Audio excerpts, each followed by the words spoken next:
2026ஆம் ஆண்டு நடைபெறவுள்ள சட்டமன்ற தேர்தலை முன்னிட்டு தமிழ்நாடு காங்கிரஸ் கமிட்டியிடம் வீரசிகாமணி இந்திய தேசிய காங்கிரஸ் கட்சியினர் தங்களின் கோரிக்கையை வால் போஸ்டர் மூலம் வெளிப்படுத்தியுள்ளனர்.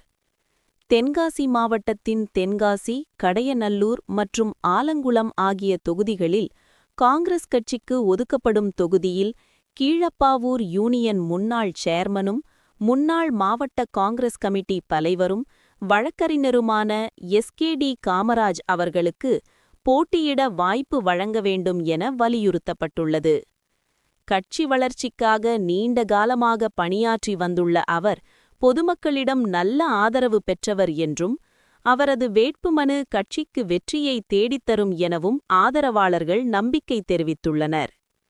வெற்றி நமதே என்ற உறுதியுடன் வீரசிகாமணி இந்திய தேசிய காங்கிரஸ் கட்சியின் நிர்வாகிகள் மற்றும் தொண்டர்கள் இந்த கோரிக்கையை முன்வைத்துள்ளனர். பாவூர் எக்ஸ்பிரஸ் செய்திகளுக்காக எஸ்.பி. மாரியப்பன்.